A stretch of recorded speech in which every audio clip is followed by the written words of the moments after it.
Hello and welcome to Frank's School. Roger's been skipping school lately. He's here, but I just thought I'd show you that he's still around.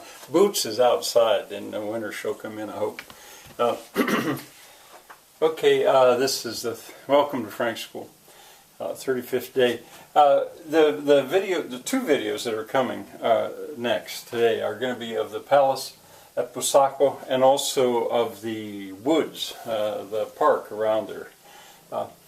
My video, and there's going to be more.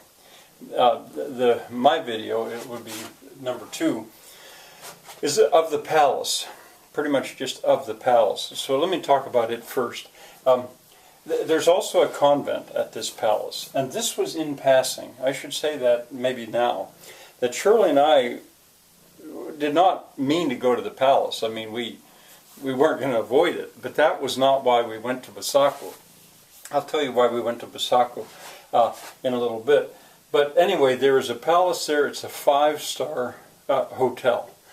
And I had thought you were allowed to actually go inside and film inside. I was disappointed that was not really allowed. That was for the guests. I mean, maybe we could have forced the issue, but I filmed around the outside. Well, spectacular azulejos there. And these are those ceramic paintings that I have come to simply love. It's an art form that I've discovered it very late in life, but I love it, I almost can't get enough of it. There's only 2 colors, just blue and white. So in a sense, it's almost like cartooning or pen and ink. Well, anyway, I filmed them, and some of them are damaged, and I love them. But then I say versus mosaics. I don't actually like the mosaics on the walls. They're rough, and they're hard to repair. Well, the azulejos are, in a sense, impossible to repair because they're like original paintings. But the mosaics that you see on that palace, they're very intricate. The designs are amazing, but you know, how do you clean it? How do you repair it?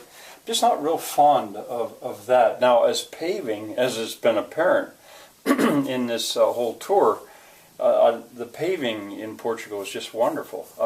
Don't really like it when stones are stuck on walls like that. So. But I film a lot of it, and if you pause, you can, since I'm doing it in high definition now, you can very clearly see details. And remember, this is details. These are, my way of filming is filming details of things.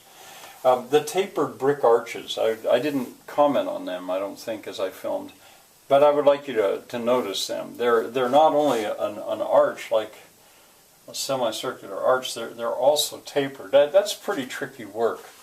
I think the Romans did something like that in the Colosseum. Yes, I'm almost certain that they did. Under the Colosseum they did it, but you just don't see that every day.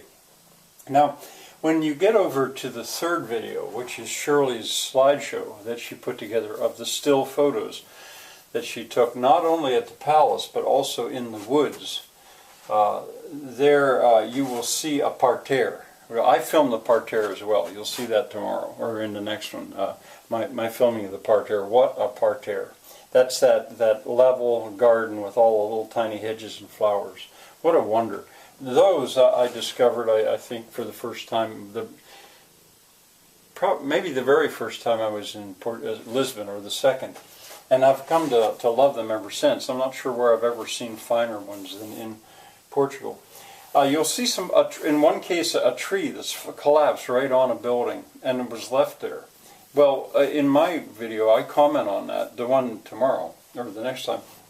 I didn't understand why that was. Now, afterward, I found out they have not yet had the money to repair it. There was a tremendous windstorm that blew over an awful lot of trees, and they just ran out of money to repair it. So that's why you see that. It's kind of sad in a way.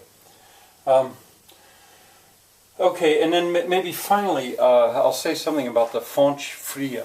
Fonte Fria. Tomorrow, Fonte is a fountain or spring fountain, and Fria is cold. Fonte Fria. That was our destination, the Fonte Fria. And in the next video of the next day, you'll see much more details of the Fonte Fria.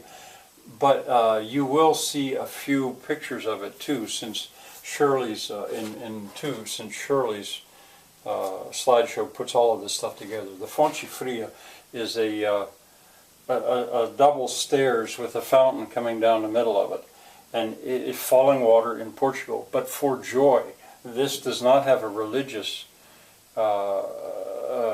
purpose or a theme. It really is just for joy, and so you'll get a first glimpse of that. Think of it as a preview of coming attractions, because tomorrow you'll see much more of that. Okay, Roger, so you remember, you decided to stay here. He kind of fought me. He didn't want to come to school. All right. We'll see you next time.